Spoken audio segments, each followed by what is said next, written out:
Welcome to Washington Today on C-SPAN Radio for Tuesday, January 7, 2024. President-elect Donald Trump holds a news conference at his home and club in Florida, Mar-a-Lago, talking about many issues, including new investment in the U.S., energy policy, the presidential transition, his legal cases, and whether he would use military force to accomplish his goals of the U.S. acquiring Greenland, the Panama Canal and Canada.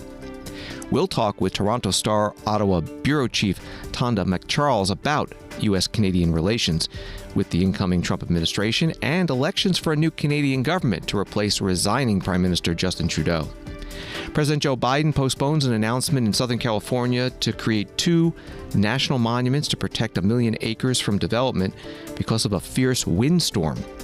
House Speaker Mike Johnson asked about the latest plans for a budget reconciliation bill, or possibly bills, to pass President-elect Trump's agenda on taxes, spending, immigration, and more, and where an increase in the debt ceiling fits in.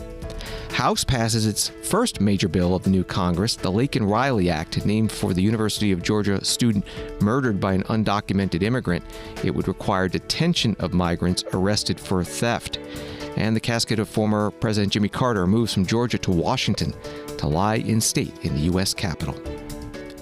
We start with President-elect Donald Trump's news conference at his home in Palm Beach, Florida. He began by announcing a billionaire from United Arab Emirates plans to invest $20 billion in the United States to build data centers. A Reuters article about this reads, big technology companies have been racing over the past year to set up data centers essential for powering generative artificial intelligence applications such as OpenAI's ChatGPT and Google Gemini, which require immense computing power. We're honored to welcome one of the most respected business leaders in the Middle East, indeed the world. He's a founder and chairman of Damac Properties, Hussein Sajwani, very respected gentleman. And I'm thrilled to announce today that Damac will be investing at least $20 billion over a very short period of time into the United States, and they may go double or even somewhat more than double that amount of money. It's a great thing, and I believe he will say that he's doing it because of the fact that he was very inspired by the election. They wouldn't do it without that election, I can tell you. A lot of people wouldn't. You saw last week where we have somebody who's going to go from $100 to $200 billion. And we have many other people, and we'll be bringing some of them out. Some of them like to do it somewhat more quietly, and some don't. And they feel so strongly about the country that they want to let people know about it. But it's an honor to have such a great investor investing in our country. The investment will support massive new data centers across the Midwest, the Sunbelt area, and also to keep America on the cutting edge of technology and artificial intelligence. He's very big into the data centers, and that's going to be a very hot item in the coming years, as you know, with AI. In particular, the first phase of the project will be in Texas, Arizona, Oklahoma, Louisiana, Ohio, Illinois, Michigan, and Indiana. President-elect Donald Trump, news conference in Mar-a-Lago, his club and home in Palm Beach, Florida. He also, in his opening statement, spoke about the presidential transition from the Biden administration to the Trump administration and an environmental announcement by President Joe Biden on Monday. USA Today writes that President Biden took sweeping action to permanently ban offshore oil and gas drilling off the Atlantic and Pacific coast, protecting more than 625 million federal acres from future leasing.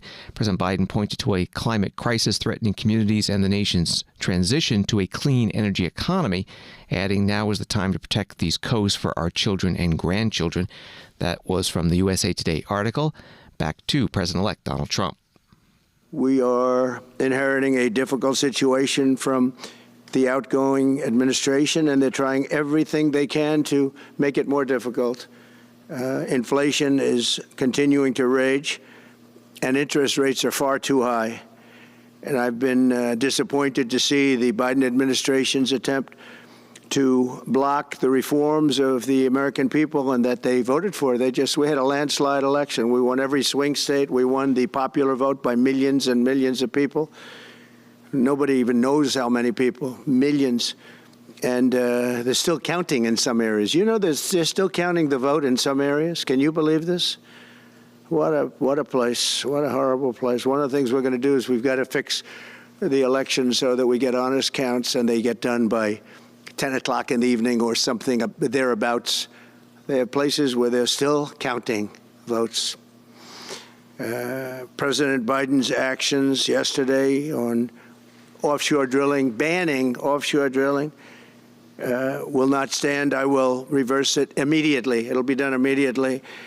And we will drill, baby, drill. And we're going to be drilling in a lot of other locations. And the energy costs are going to come way down. They'll be brought down to a very low level. And that's going to bring everything else down. That's what caused it to go up, along with the ridiculous spending on the Green New scam. All this money, trillions of dollars. It's like throwing it right out the window, what they're doing. And they're trying to spend so much now. They're just taking money and giving it to anybody that wants it for any project at all, if it's certified under the Green New scam. And they don't work, and it's too expensive.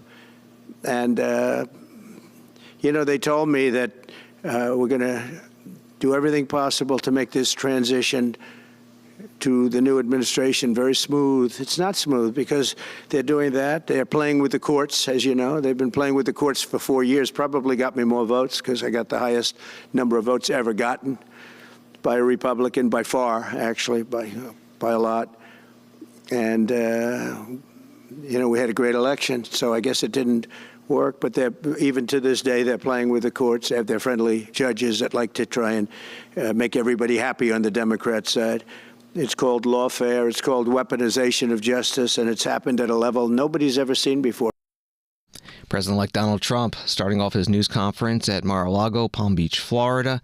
It ran about an hour and 10 minutes. We covered it live on the C-SPAN networks. You can find the full video at cspan.org. President Trump mentioning the courts at the end. An appeals court judge today in New York rejected his attempt to stop the sentencing for his criminal conviction in the Manhattan hush money case scheduled for this Friday. Also, from the Washington Post, the federal judge in Florida who dismissed Donald Trump's indictment for allegedly mishandling classified documents has temporarily blocked the Justice Department from releasing special counsel Jack Smith's report detailing the findings of that investigation. Two co-defendants said releasing the report would unfairly prejudice them. Their motion cited a letter from Trump's attorneys that also argued the release of Smith's findings was not in the public interest and would interfere with his presidency and his presidential transition. That was from the Washington Post. President Biden was to establish 2 new national monuments in California to honor Native American tribes. Chuckwalla National Monument in Southern California near Joshua Tree National Park, over 600,000 acres, and the Satilla National Monument in Northern California near the Oregon border, about 225,000 acres. The declarations would mean no drilling, mining, or other development on that land. President Biden was to speak in thermal California, but due to bad weather, a Santa Ana windstorm with gusts up to 100 miles an hour, the White House said the event would be rescheduled for next week at the White House so that stakeholders can attend. The White House saying that the president has in his 4 years protected a record 674 million acres of land and water through monuments and other designations. The president has stated a goal to conserve at least 30% of U.S. lands and waters by 2030 through his America the Beautiful initiative. President Biden and First Lady Jill Biden Monday night were in New Orleans for an interfaith service for the victims of the New Year's Day Bourbon Street attack, in which a U.S. Army veteran drove a pickup truck into the crowd, killing 14, injuring 30 others. President Biden posting on X, Jill and I traveled to New Orleans to stand with a community defined by strength and resilience, to grieve, to pray, and to let them know that America stands with them and mourns with them. Here's a portion of his remarks at that service. I know it's been 5 days staring at that empty chair in the kitchen, around the kitchen table. We're not hearing the voice. You think of the birthdays, the anniversaries, the holidays to come without them. You think of everything, everyday things, the small things, the details you'll miss the most. The morning coffee you shared together, the bend of his smile, the perfect pitch of her laugh. The rest of America has learned about them as well. Students who dreamed of becoming engineers and nurses, star athletes who worked on Wall Street or helped coach small children, warehouse managers, bluegrass fan, cook engaged to be married, a single mom just promoted at work and teaching her young son to read. They came from different states, even different country. There were children who had dinner with their parents, ensuring it before joining their friends on New Year's Eve. Some even ran toward the chaos to try to help save others. We remember them. Today, we also stand with the 35 people who were injured in the attack. And we think of the brave responders and law enforcement officers, officials, who risked their lives to stop the terror and save others, including 2 of those officers that I met tonight, injured in the firefight. Now, thankfully, both are recovering in our home. I've directed my team to make every resource available to federal, state, and local law enforcement to complete this investigation quickly and do whatever else we can. The French Quarter is also home to so many people. We will support everyone who lives there, all the people of New Orleans, as they heal. And if there's one thing we know, New Orleans defines strength and resilience. You define it, whether it's in the form of this attack, or hurricanes or superstorms. This city and its people get back up.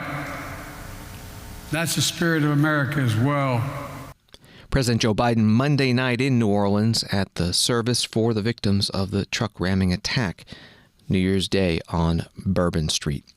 This is Washington Today. Story from Politico: trying to raise the debt limit in a massive reconciliation bill could completely derail an already messy process. Speaker Mike Johnson is insisting it's still his plan.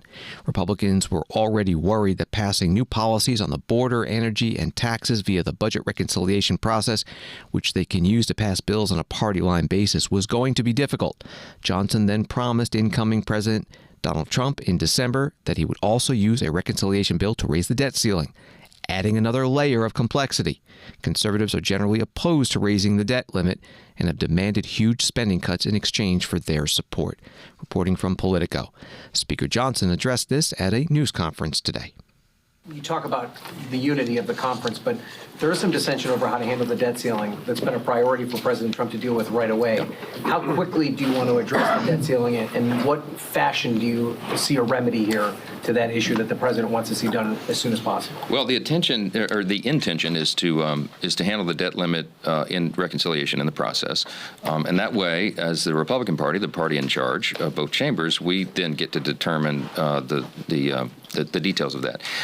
If it runs through regular order and regular process and as a standalone or as part of the appropriations, for example, then you have to have both parties negotiating, and we feel like we're in better stead to do it ourselves. So there is a broad range of opinion on that in our own conference, and we are working through that. We'll be having very deliberate, lengthy whiteboard sessions with all of our members. This is something I actually look forward to. I love this process of churning it out amongst our colleagues, because people come to the table with great skill sets, life experiences, deep principled positions, and it's a really healthy thing to have that debate inside the tent and come to the solutions and the consensus together.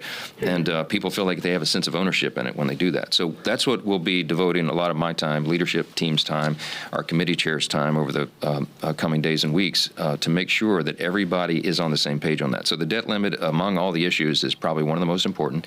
I want to emphasize this, and I'm going to say this every time the issue comes up. Republicans and this majority in the House and the Senate Our intention and our mission is to reduce the size and scope of government, to reduce spending in a meaningful way so that we can restore fiscal sanity and get our country back on the right track. So raising the debt limit is a necessary step so that we don't give the appearance that we're going to default in some way on the nation's debt. That's important to the bond markets and the stability of the dollar and all the rest.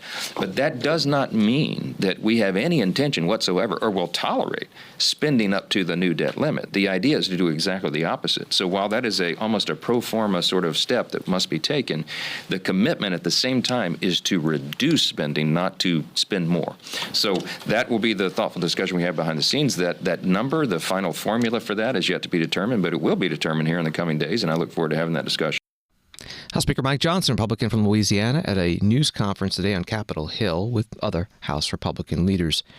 An article from The Hill, President-elect Trump made a last-minute demand for a debt limit increase as part of a short-term government funding bill in December, but many Republicans balked at raising the debt limit without significant spending cuts, and 38 of them voted against a Trump-endorsed bill with a debt ceiling increase.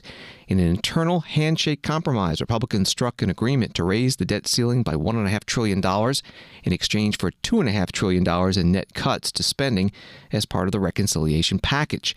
The internal agreement originally said the cuts would target mandatory spending, which encompasses entitlement programs. But one Republican said the agreement was changed to target cuts from anywhere. While the reconciliation process can still be used to address most mandatory spending programs, the Budget Act prohibits using it to change Social Security. Asked about potential cuts to entitlements, Speaker Johnson reiterated President-elect Trump's promise to not cut Social Security benefits. That reporting from The Hill. A view from the House Democratic side, the caucus chair Pete Aguilar of California at his own news conference. I wanted to get your reaction to President-elect Donald Trump hosting multiple groups of House Republicans, including Freedom Caucus members, at Mar-a-Lago this weekend to kind of begin negotiations on either one or two major reconciliation packages. Yeah, look, I mean, Donald Trump is going to have a lot of press conferences. He's going to say a lot of things, and some of them are just going to continue to be crazy. We're not falling for this trap, and the one bill, two bill, like, it doesn't matter. What the American public need to know is that Donald Trump is working with House Republicans on efforts that will hurt them, on efforts that will have the potential to reduce Social Security and Medicare and Medicaid, that will harm their ability to qualify for supplemental nutrition. They've talked about eliminating Head Start, the Department of Education. I mean, the list goes on and on and on. And what they are talking about is they're huddling behind closed doors. They do not believe in transparency. They are trying to cut a deal, just like Speaker Johnson cut a deal to have his gavel. They are trying to cut a deal to hurt the American public. That's what this is about. And so they're going to have a lot of closed-door meetings. They're going to say a lot of things. But at the end of the day, that is their fundamental focus, is how they provide tax cuts to millionaires and billionaires, and how they cut programs that hurt people. That's all they're trying to do. Congressman Pete Aguilar, Democrat of California, the caucus chair at a news conference today. From NBC News, the Republican-led House on Tuesday passed its first bill of the new Congress, a strict border measure named for a 22-year-old Georgia nursing school student whose murder last year by an immigrant in the country illegally became a flashpoint in the 2024 presidential campaign. Congressman Mike Collins, Republican from Georgia, spoke in favor of the Laken Riley Act on the House floor. You know, Mr. Speaker, I think it's important that we record into history exactly what happened to this young lady. Young lady didn't have a care in the world. She was just out for a jog, enjoying the day, when an illegal criminal took her life away. He didn't even have any remorse, never hesitated. This legislation could have prevented her death. Her murderer was in our country illegally, was a known criminal. He had abused a child in New York City, was flown to Athens, Georgia, a sanctuary city, and all of this on the taxpayer's dime, where he was once again cited for shoplifting. Every part of our system failed Laken that day. And there's nothing we can do to bring her back. But I tell you what, we make sure this never happens again. Because right now, ICE is unable to detain and deport these illegal criminals who commit these minor-level crimes. But the Laken Riley Act will fix this and give ICE and our local law enforcement the tools to get these criminals out of our country and make our communities safer. We need to get these people off the street. These criminals are getting bolder and bolder while our communities become more and more unsafe. It's because our lax policies, they gave her murderer the courage to kill Laken Riley. And we got to make sure that this doesn't ever happen again. Congressman Mike Collins, Republican from Georgia, on the House floor. Atlanta News First, writing about this bill.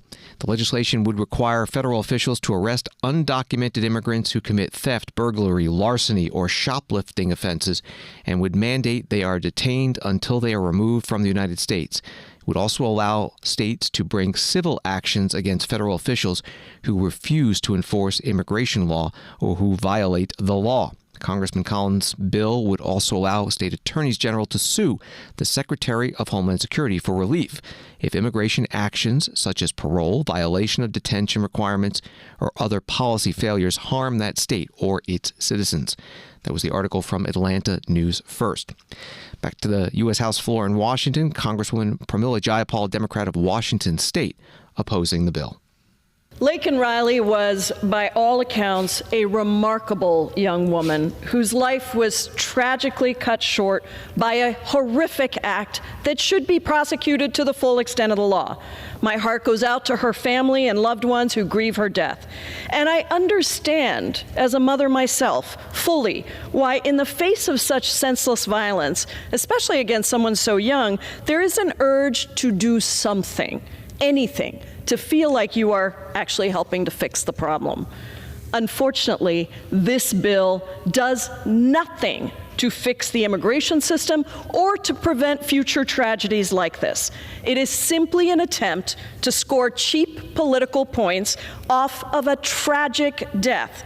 And in the process, it unfairly sweeps up many more innocent lives with no due process. So let us be clear. This is the Republican playbook over and over again. Scare people about immigrants. Never propose anything that actually solves an outdated and arcane immigration system that desperately needs Congress to allocate resources and update legal pathways to make the immigration system work for everyone. My Republican colleagues simply want to preserve a broken immigration system as a campaign issue so that they can scapegoat and demonize immigrants, all to distract the American people from their real goals of making working people pay for another Republican tax scam that benefits billionaires and the wealthiest. Congresswoman Pramila Jayapal, Democrat of Washington State, on the House floor. The House passed this bill, titled the Laken Riley Act, by a vote of 264 to 159. 48 Democrats joined all Republicans in voting yes. The bill now heads to the Senate. And an NBC News article says that House passage puts pressure on Senate Democrats to support the legislation when Republicans, who now control the upper chamber, bring it to the floor for an initial vote on Friday, what would have been Riley's 23rd birthday. All 52 Republicans are co-sponsoring the bill, as is Democratic Senator John Fetterman of Pennsylvania. That means Republicans need 7 more Senate Democrats to reach the 60 votes needed to overcome a filibuster. From NBC News. House Judiciary Committee Chair Jim Jordan, Republican of Ohio, begins a Politico article, said he's meeting with Mark Zuckerberg in the next few weeks as the Meta CEO plans an upcoming visit to D.C. Meta announced on Tuesday that it would be getting rid of its fact-checking program, which Republicans have criticized as a way the parent company of Facebook and Instagram has suppressed conservative speech. Jordan said Tuesday he was hopeful that Zuckerberg would now be an ally in his crusade against censorship on social media platforms. Reporting from Politico, here's part of the video that Mark Zuckerberg posted today about the changes. We're going to get rid of fact checkers and replace them with community notes similar to X, starting in the U.S. After Trump first got elected in 2016, the legacy media wrote nonstop about how misinformation was a threat to democracy. We tried in good faith to address those concerns without becoming the arbiters of truth. but the fact checkers have just been too politically biased and have destroyed more trust than they've created, especially in the US. So over the next couple of months, we're going to phase in a more comprehensive community notes system. Second, we're going to simplify our content policies and get rid of a bunch of restrictions on topics like immigration and gender that are just out of touch with mainstream discourse. What started as a movement to be more inclusive has increasingly been used to shut down opinions and shut out people with different ideas, and it's gone too far. So I want to make sure that people can share their beliefs and experiences on our platforms. Third, we're changing how we enforce our policies to reduce the mistakes that account for the vast majority of censorship on our platforms. We used to have filters that scanned for any policy violation. Now, we're going to focus those filters on tackling illegal and high-severity violations. And for lower severity violations, we're going to rely on someone reporting an issue before we take action. The problem is that the filters make mistakes, and they take down a lot of content that they shouldn't. So by dialing them back, we're going to dramatically reduce the amount of censorship on our platforms. We're also going to tune our content filters to require much higher confidence before taking down content. The reality is that this is a trade-off. It means we're going to catch less bad stuff, but we'll also reduce the number of innocent people's posts and accounts that we accidentally take down. Meta CEO Mark Zuckerberg posting that video. You heard part of it. He also said he would move his content moderation team from California to Texas, where, quote, there is less concern about the bias of our teams, and he'll work with the incoming Trump administration to push back against governments that are, again, quote, going after American companies and promoting censorship. CNBC writes that following Donald Trump's presidential victory in November, Zuckerberg joined a number of other big technology executives who visited the president-elect at the Mar-a-Lago resort in Palm Beach, Florida. And in December, Meta confirmed a $1 million donation to Trump's inaugural fund. Wall Street today, the Dow down 178, NASDAQ down 375, S&P down 66. Washington today continues in a moment. Witness democracy unfiltered with C-SPAN. Experience history as it unfolds with C-SPAN's live coverage this month as Republicans take control of both chambers of Congress, and a new chapter begins with the swearing in of the 47th President of the United States on Monday, January 20th. Tune in for our live all-day coverage of the presidential inauguration as Donald Trump takes the oath of office, becoming President of the United States. Stay with C-SPAN this month for comprehensive, live, unfiltered coverage of the 119th Congress and the presidential inauguration. C-SPAN. Democracy unfiltered.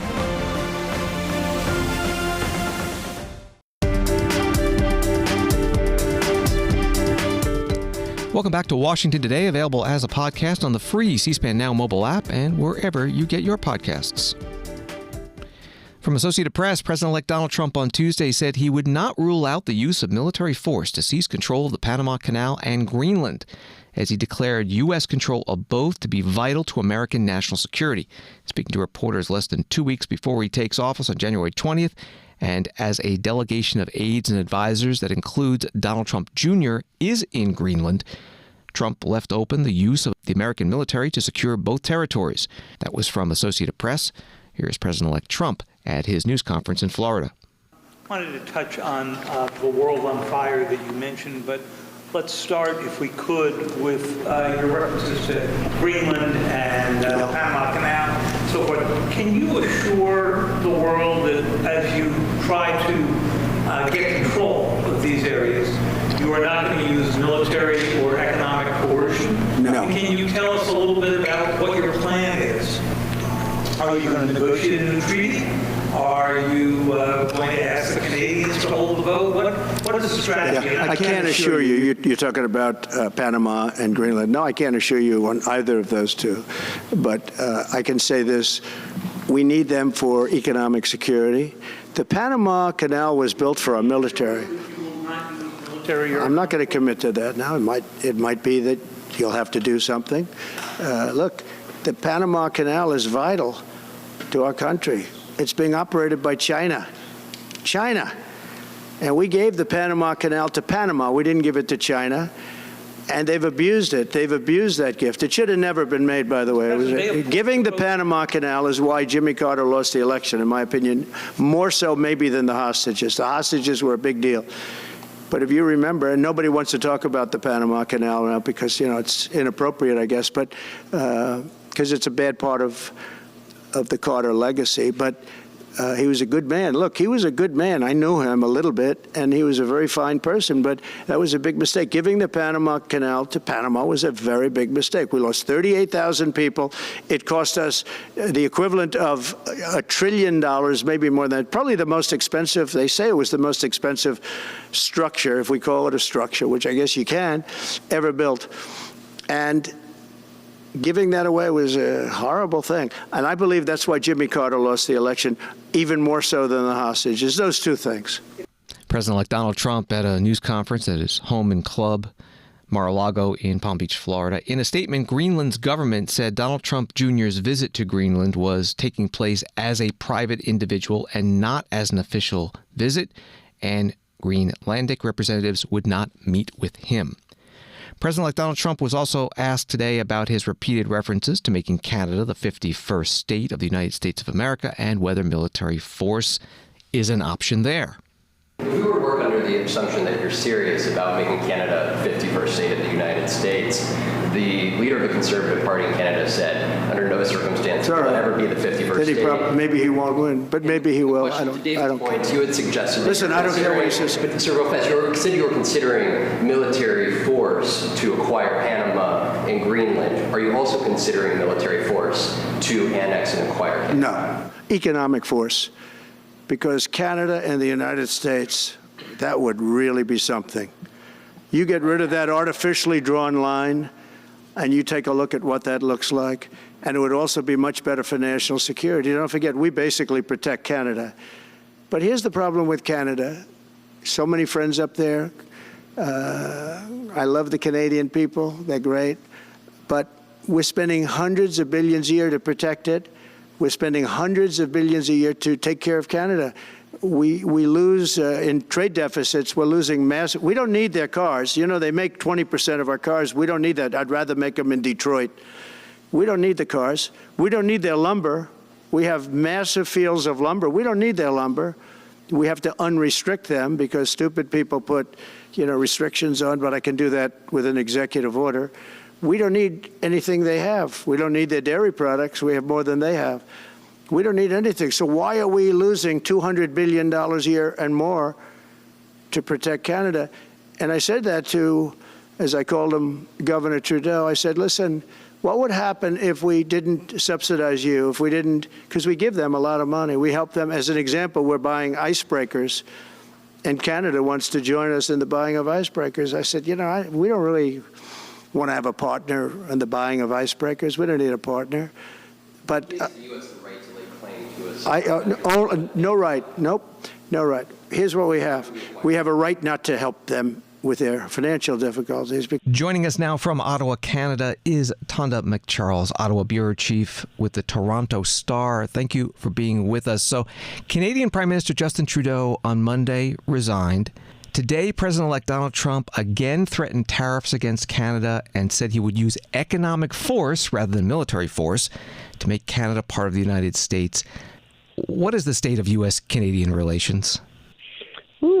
I guess if we thought of ourselves as friends and neighbors, now we might be fighting cousins. What is even happening? Nobody really knows. Look, you said Trudeau resigned. The Prime Minister of Canada isn't gone yet. He doesn't leave until there's a new Liberal leader, leader of his political party. So he's in place with a full cabinet and government powers for the next couple of months or more. And Donald Trump, who's vowed to bring in pretty punishing tariffs on all Canadian products, along with Mexico's products, will face, our government has assured Canadians, pretty punishing counter tariffs as well that will hit sensitive U.S. products. But look, the economies are so integrated, there's no winner out of this. And the Prime Minister posted on X just a little while ago that there's not a snowball's chance in hell that Canada would ever become a 51st state. So dream on, Donald Trump, I guess. If you push President-elect Trump on this, he might say that his threat of tariffs is to get changes that he wants out of Canada. And he's mentioned immigration and drugs flowing across the border. Are there changes in the works? Are there talks going on? There are definitely changes in the works because in response to Trump's apparent concern about illegal migration from Canada towards the south and the flow of fentanyl, Canada has said, look, we're a very minor part of your problem. Your much, much, much bigger problem is Mexico.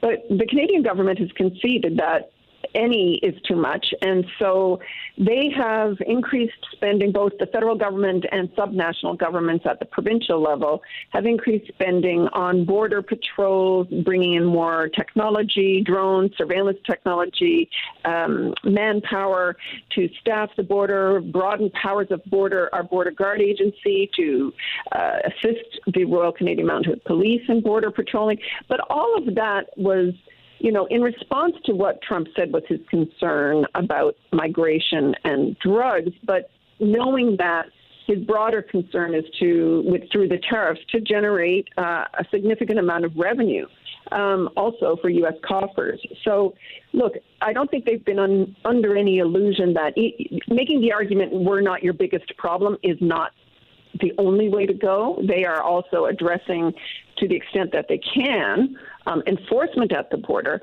But I think pretty much in the works is a significant plan to counter Donald Trump's promised or threatened tariffs with tariffs of their own. I think that the Canadian government is though wondering, like the rest of the world is, where does all of it go in the end? Trump has promised global tariffs of 10% on all products going into the U.S. All of that will make life more expensive for American consumers who have to buy those products and American manufacturers who have to buy the inputs for the products they make. So Canada and its governments at all levels are trying to persuade decision makers and influencers in the U.S. that it's a zero-sum game here. Like, you're hurting yourselves. Whether that argument takes hold, whether they're able to persuade, congressional leaders, state governors, to the extent that they were able to form allies during, for example, the last NAFTA renegotiation under Trump's first administration, we'll have to see. He's got as you know, better than I do, a more bullish, hawkish set of advisors around him now, and they're coming in with experience, and they know how to pull the levers of government fast. And so people are watching every word Trump says and trying to calibrate what is the proper response. But there's no question that here in Canada, while perhaps initially Canadians were willing to accept that maybe Trump was joking, it's no longer a joke to anyone up here anymore. And so I think they're looking to their government to lead on a harder-hitting way to punch back at Trump. We're talking with Tonda MacCharles with the Toronto Star from Ottawa, Canada. Well, speaking of the government and the next government, President-elect Trump has suggested that retired professional hockey legend Wayne Gretzky become your new prime minister. Assuming that is not going to happen, who will be the next prime minister, and what does that mean for U.S.-Canadian relations going forward? Look, Trump might want Gretzky. I might want Ryan Reynolds or Ryan Gosling, but as prime minister. But it just doesn't matter. I mean, what's more likely to happen is the Liberal Party is taking a cold-hearted look at who has the best chance of beating the Conservatives, who are the opposition party here now in the next election, which will come almost certainly in April and May.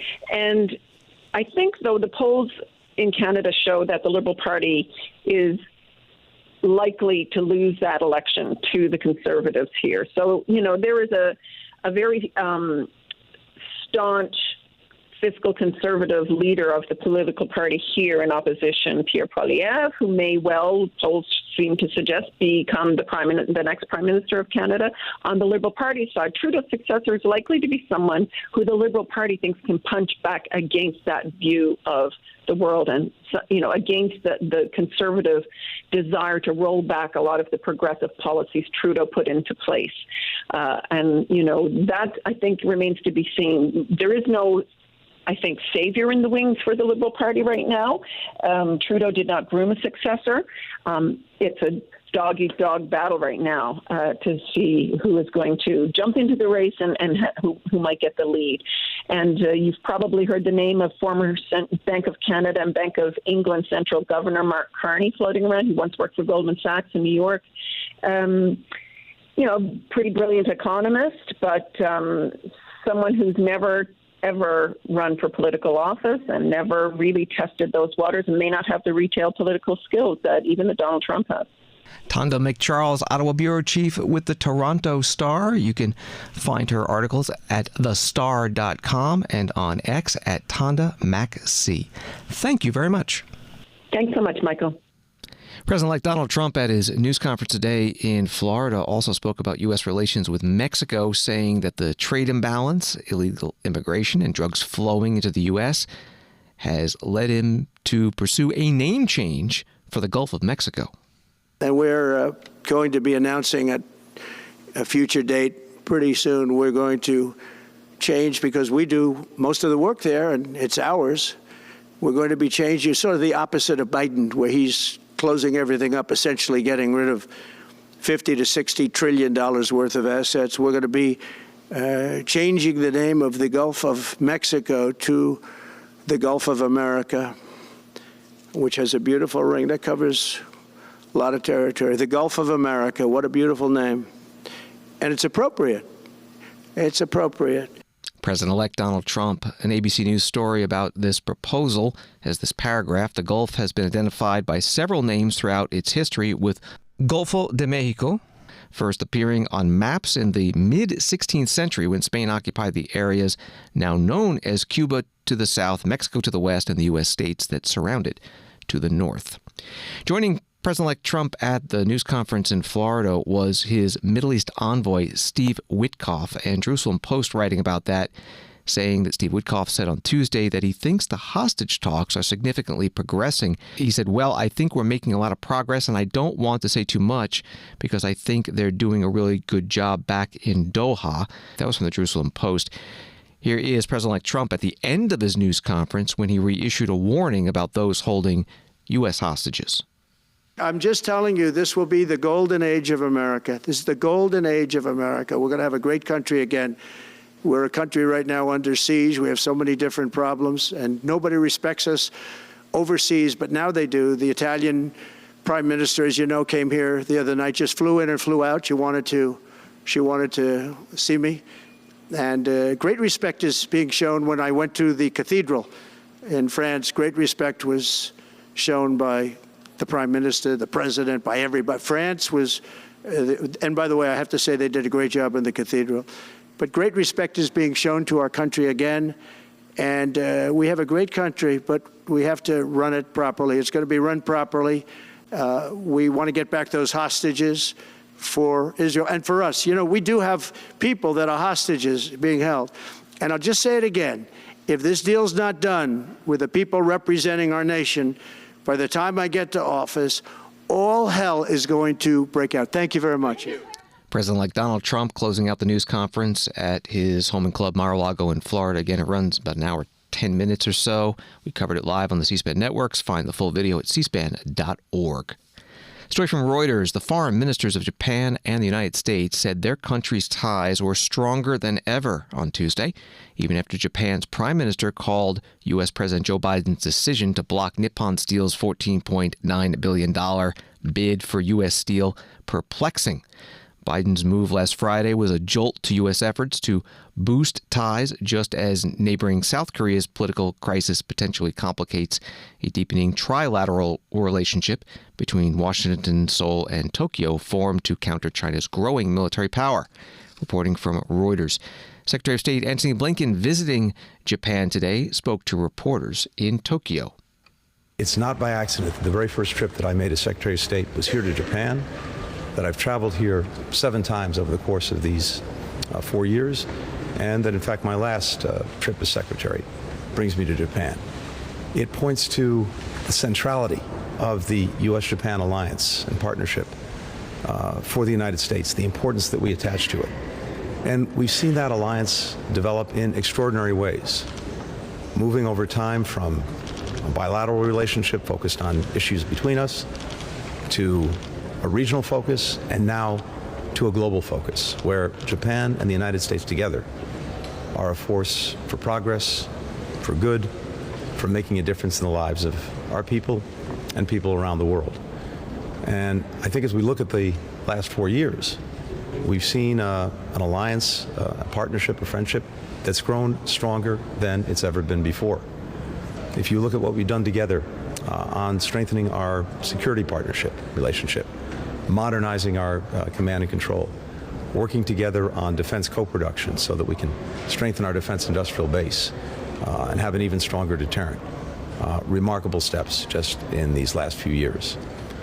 Our economies are extraordinarily intertwined. We are the largest investors in each other's economies. We work together to strengthen and build more resilient supply chains, critical mineral security, shaping the rules of things like artificial intelligence. And in each of these ways and so many more, we're strengthening the foundation for many years to come. Secretary of State Antony Blinken in Tokyo, Japan. Standing beside him was the U.S. Ambassador to Japan, Rahm Emanuel, the two making statements but did not answer any reporters' questions. Sounds of the horse-drawn caisson with the casket of former President Jimmy Carter on Pennsylvania Avenue in Washington, D.C., as state funeral observances for the 39th president continued today. He died December 29th at age 100. His remains were transferred by Air Force plane from the Carter Center in Atlanta, Georgia, to Joint Base Andrews in Maryland, then by motorcade to the U.S. Navy Memorial. He's the only Naval Academy graduate to become Commander-in-Chief. Then to a caisson for the trip to the U.S. Capitol, where former President Carter is lying in state for 2 days on the catafalque used after the death of President Lincoln. At an arrival ceremony for members of Congress inside the Capitol Rotunda, Vice President Kamala Harris, President of the Senate, speaking about President Carter's legacy.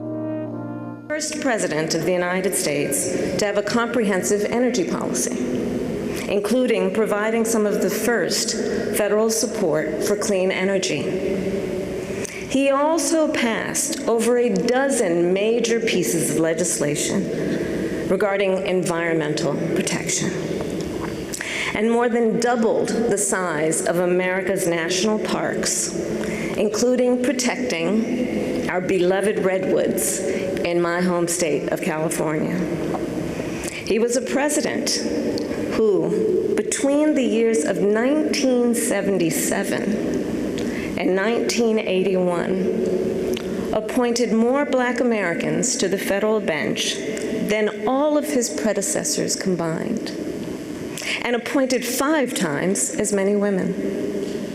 And in the wake of Watergate, Jimmy Carter passed historic ethics legislation to help rebuild America's faith in government. Jimmy Carter, as president, was also a respected global leader. To be sure, the years of his presidency were not without international crises or challenges, but his legacy of global leadership is well established.